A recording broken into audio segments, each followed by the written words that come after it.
Last episode లో ఒక కోడి పందెంతో మొదలైన గొడవ 7 years ఆఫ్ ఎగ్జైల్ కి దారితీసింది. ఆ తర్వాత శాంతి కోసం వెళ్లిన అలరాజు శవంగా తిరిగి వచ్చారు. ఇంకా పల్నాడులో యుద్ధం తప్పని పరిస్థితి.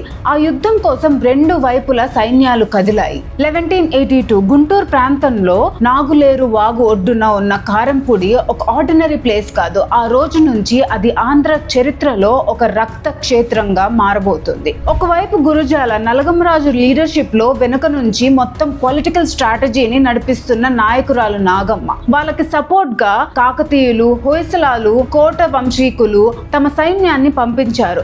ఇంకోవైపు మాచర్ల మలిదేవరాజు, ఆయన పక్కన పల్నాటి బ్రహ్మనాయుడుతో పాటు నిలిచిన ప్రజలు, ఆయన చూపించిన సమానత్వం మరియు చాపకూడు లాంటి ఆలోచన ఇన్ఫ్లుయెన్స్ తో మాచర్ల తరపున నిలబడ్డారు. వాళ్ళకి సపోర్ట్ గా కళ్యాణి కాలచూరులు వచ్చారు. రెండు వైపుల సైన్యం సిద్ధమైంది. కత్తి, బాణం, కవచం, గుర్రాలు, యుద్ధ వ్యూహాలు అన్నీ రెడీ. కానీ ఈ యుద్ధంలో ఒక యంగ్ వారియర్ పేరు చరిత్రలో ఎప్పటికీ నిలిచిపోతుంది. బాలచంద్రుడు, బ్రహ్మనాయుడు సొంత కుమారుడు. కానీ బ్రహ్మనాయుడుకి తన కొడుకు ఇంకా చిన్న వయసు వాడని అనిపించి ఈ యుద్ధం నుంచి నువ్వు దూరంగా ఉండు అని ఆపడానికి ప్రయత్నించారు. కానీ బాలచంద్రుడికి ఇది కేవలం తన తండ్రి యుద్ధం కాదు, తన రాజ్యం కోసం, తన గౌరవం కోసం, తన ప్రజల కోసం యుద్ధ రంగానికి వెళ్ళడం తన బాధ్యత అని నమ్మాడు. కానీ బ్యాటిల్ ఫీల్డ్ కి అడుగు పెట్టడానికి ముందు ఆయన ముందు నిలిచిన ఒక వ్యక్తి మంచల, ఆయన భార్య. ఆమె తన భర్తకి వీర తిలకం దిద్ది ఒక మాట చెప్పింది, గెలిచి తిరిగి రండి అని. ఆ తిలకంతో బాలచంద్రుడు కారంపూడి యుద్ధ భూమిలోకి అడుగు పెట్టాడు. అక్కడ ఆల్రెడీ వేల మంది సైనికులు రెడీగా ఉన్నారు. కానీ వాళ్ళకి తెలియదు ఈ యుద్ధం కేవలం ఒక రాజ్యం యొక్క భవిష్యత్తుని కాదు, ఒక జనరేషన్ మొత్తం విధిని మార్చబోతుంది అని. కారంపూడిది ఆంధ్ర కురుక్షేత్ర ఇప్పుడు నిజంగా మొదలైంది. కారంపూడి మైదానంలో రెండు వైపుల సైన్యాలు ఎదురుగా నిలబడ్డాయి. ఒక సిగ్నల్, అంతే, యుద్ధం మొదలవుతుంది. కత్తికి కత్తి, బాణానికి బాణం, గుర్రాల పరుగులు, యోధుల యుద్ధ గర్జనలు. నాగులేరు వాగు ఒడ్డున ఉన్న ఆ ప్రదేశం మొత్తం ఒక రక్త క్షేత్రంగా మారిపోయింది. గురుజాల సైన్యం బలంగా ముందుకు వచ్చింది. కానీ మాచర్ల వైపు ఒక యువ వీరుడు బ్యాటిల్ ఫీల్డ్ ని మార్చేస్తున్నాడు. బాలచంద్రుడు తన చేతుల్లో కత్తి పట్టుకొని శత్రువు సైన్యం మధ్యలోకి దూసుకెళ్లాడు. ఒక యుద్ధ వ్యూహాన్ని ఛేదించాడు. మరొక సైన్యం మీద దాడి చేశాడు. అతని స్పీడ్, కరేజ్ చూసి గురజాల సైనికుల్లో భయం మొదలైంది. తన వయసు చిన్నదైనా అతని యుద్ధ పరాక్రమం మాత్రం ఒక అనుభవజ్ఞుడైన సేనానిలా ఉంది. బాలచంద్రుడు ముందుకు వెళ్తున్న కొద్దీ మాచర్ల సైన్యంలో కూడా ఒక కొత్త ఉత్సాహం పుట్టింది. మన వాడు ముందున్నాడు అనే నమ్మకంతో వాళ్ళు మరింత బలంగా పోరాడారు. కానీ ఈ యుద్ధం కేవలం ఇండివిజువల్ బ్రేవరీతో గెలిచే యుద్ధం కాదు. రెండు వైపుల స్ట్రాటజిక్ మైండ్స్ కూడా బ్యాటిల్ ఫీల్డ్ లో పనిచేస్తున్నాయి. ఒకవైపు బ్రహ్మనాయుడు, ఇంకోవైపు నాగమ్మ ప్రతి మూమెంట్ ని అబ్జర్వ్ చేస్తూ ప్రతి ఆపర్చునిటీ కోసం వెయిట్ చేస్తున్నారు. బాలచంద్రుడు ఒక పాయింట్ దగ్గర గురుజాల సైన్యాన్ని వెనక్కి తోసేస్తుంటే మాచర్ల సైడ్ లో విక్టరీ షౌట్స్ వినిపించాయి. కానీ అది కంప్లీట్ విక్టరీ కాదు. ఎందుకంటే నాగమ్మ ఇంకా తన అసలు స్ట్రాటజీని బ్యాటిల్ ఫీల్డ్ లో రివీల్ చేయలేదు. ఆమెకు తెలుసు బాలచంద్రుడు లాంటి యువ వీరుడు బ్యాటిల్ ఫీల్డ్ లో ఉన్నంత వరకు మాచర్ల సైన్యం కాన్ఫిడెన్స్ ని బ్రేక్ చేయడం కష్టం. అందుకే టార్గెట్ ఒక సోల్జర్ కాదు, టార్గెట్ ఎంటైర్ బ్యాటిల్ ఫీల్డ్. 3 రోజుల పాటు యుద్ధం ప్రళయంలా కంటిన్యూ అవుతోంది. కానీ ఈ రోజు కారంపూడి మైదానంలో ఒక పేరు మాత్రం అందరినీ షేక్ చేసింది, బాలచంద్రుడు. ఆయన పరాక్రమం గురుజాల సైన్యాన్ని వెనక్కి తోసేస్తుంది. కానీ ఈ యువ వీరుడు జర్నీ ఇక్కడితో ఆగిపోతుందని ఎవరు ఊహించలేదు. ఎందుకంటే కారంపూడి యుద్ధం విక్టరీ స్టోరీ కాదు, అది ఒక జనరేషన్ యొక్క ట్రాజెడీ.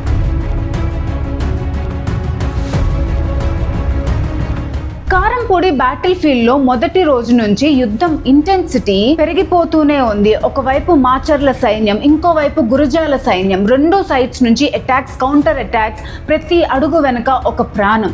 కానీ ఈ యుద్ధం ఒక రోజుతో ఆగలేదు. రెండో రోజు మళ్ళీ అదే రక్తపాతం. సైనికులు అలసిపోతున్నారు. కానీ వెనక్కి తగ్గడానికి ఎవ్వరూ సిద్ధంగా లేరు. ఎందుకంటే ఇప్పుడు ఇది కేవలం రాజ్యం కోసం జరిగే యుద్ధం కాదు, ఇది గౌరవం కోసం జరిగే యుద్ధం.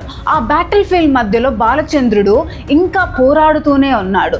తన ముందు శత్రు సైన్యం పెరిగిపోతున్నా ఆయన వెనక్కి తిరగలేదు. కానీ యుద్ధం ఎప్పుడూ ఒక వీరుడి బలం మీద మాత్రమే డిపెండ్ అవ్వదు. కొన్నిసార్లు ఒక సైన్యం ఎంత ధైర్యంగా పోరాడినా దాన్ని ఆపేసేది టైం, స్ట్రాటజీ, ఫేట్. 3వ రోజుకి కారంపూడి మైదానం గుర్తుపట్టలేనంతగా మారిపోయింది. అక్కడ యోధులు ఉన్నారు, కానీ వాళ్ళ మధ్య వాళ్ళ కుటుంబాలు లేవు, వాళ్ళ కలలు లేవు, వాళ్ళ భవిష్యత్తు కూడా లేదు. పల్నాడులోని 2 వైపుల నుండి వచ్చిన ఎన్నో కుటుంబాల జీవితాలు ఆ బ్యాటిల్ ఫీల్డ్ లో ఆగిపోయాయి. మాచర్ల క్యాంప్ లో కూడా ఒక పెయిన్ఫుల్ ట్రూత్ క్లియర్ అవ్వడానికి స్టార్ట్ అయింది. విక్టరీ కోసం పే చేస్తున్న ప్రైస్ చాలా పెద్దది. మలిదేవరాజు కూడా ఈ యుద్ధం నుంచి బయటికి రావడం కోసం కాదు, తన వారి కోసం చివరి వరకు పోరాడుతున్నాడు. బ్రహ్మనాయుడు ఒకవైపు తన రాజ్యం కోసం, ఇంకోవైపు తన కొడుకు బాలచంద్రుడి కోసం బ్యాటిల్ ఫీల్డ్ ని చూస్తూ ఉన్నాడు. ఒక తండ్రిగా ఆయన కోరుకున్న విక్టరీ ఒక్కటే, నా వాళ్ళు బ్రతికి ఉండాలి. కానీ చరిత్ర ఆ కోరికను వినబోతున్నట్టు కనిపించలేదు.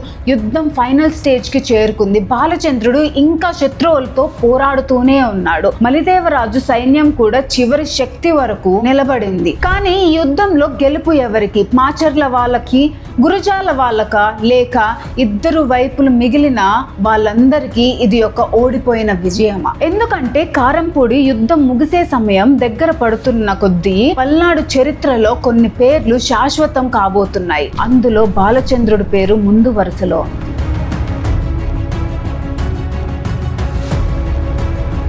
కారంపూడి బ్యాటిల్ ఫీల్డ్ లో 3వ రోజు సూర్యుడు అస్తమించడానికి సిద్ధమవుతున్నాడు. కానీ యుద్ధం ఇంకా ఆగలేదు. చుట్టూ చూస్తే విరిగిన ఆయుధాలు, పడిపోయిన కవచాలు, అలిసిపోయిన సైనికులు. కానీ ఆ మధ్య ఒక యువ వీరుడు ఇంకా నిలబడి ఉన్నాడు, బాలచంద్రుడు. ఎంతమంది శత్రువులు ఎదురైనా ఆయన కత్తి ఆగలేదు. కానీ ప్రతి యుద్ధానికి ఒక ఫైనల్ మూమెంట్ ఉంటుంది. బాలచంద్రుడికి కూడా ఆ క్షణం దగ్గర పడుతుంది. తన ముందు శత్రువు సైన్యం, వెనుక తన వారి సైన్యం. కానీ తన మనసులో మాత్రం ఒక మాట, తన తండ్రి గౌరవం, తన రాజ్యం, తన మంచల. యుద్ధానికి పంపించే ముందు మంచల తన నుదుటి పైన వీర తిలకం దిద్దింది. విజయంగా తిరిగి రావాలి అని కోరుకుంది. కానీ ఆ మాట నిజం కాబోతుందో లేక ఒక చివరి వీడ్కోలుగా మిగిలిపోతుందో ఆమెకి తెలియదు. బాలచంద్రుడు చివరి వరకు పోరాడాడు. కానీ శత్రువుల సంఖ్య పెరిగిపోతూనే ఉంది. ఆయన చుట్టూ ఉన్న సైన్యం ఒక్కొక్కరిగా పడిపోతుంది. అయినా ఆయన వెనక్కి తిరగలేదు. చివరికి పల్నాటి యుద్ధ చరిత్రలో ఒక వీరుడిగా బాలచంద్రుడు వీరమరణం పొందాడు. ఒక తండ్రి తన కొడుకుని యుద్ధానికి పంపించాడు, కానీ తిరిగి వచ్చింది తన కొడుకు కాదు. ఆ యుద్ధంలో మాచర్ల పక్షానికి మరో పెద్ద దెబ్బ తగిలింది. మలిదేవరాజు కూడా బ్యాటిల్ ఫీల్డ్ లోనే ప్రాణాలు కోల్పోయాడు. ఇప్పుడు బ్రహ్మనాయుడు ముందు ఉన్న ప్రశ్న, గెలిచామా?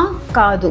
ఈ గెలుపుకి మనం ఏం కోల్పోయాం? కారంపూడి మైదానం మాచర్ల పక్షానికి విజయం ఇచ్చింది. కానీ ఆ విజయం శవాల మీద నిలిచిన విజయం. మలిదేవరాజు లేడు, బాలచంద్రుడు లేడు, ఎంతో మంది వీరులు లేరు. ఒక జనరేషన్ ఆ యుద్ధంలో అక్కడే ముగిసిపోయింది.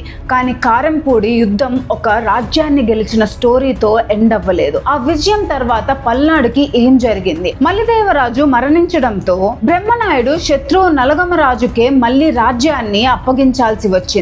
ఆ ప్రాంతంలో ఏర్పడిన ఈ రాజకీయ శూన్యాన్ని, పొలిటికల్ వాక్యూమ్ ని ఆధారంగా చేసుకుని కాకతీయ డైనస్టీ తల ఎత్తింది.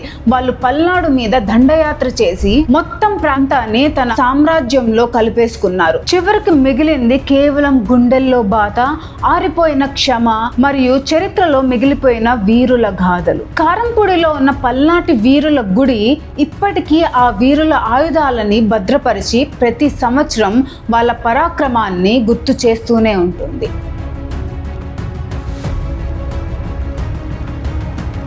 ఇంకో ఇంట్రెస్టింగ్ ఎపిసోడ్తో మళ్ళీ కలుద్దాం.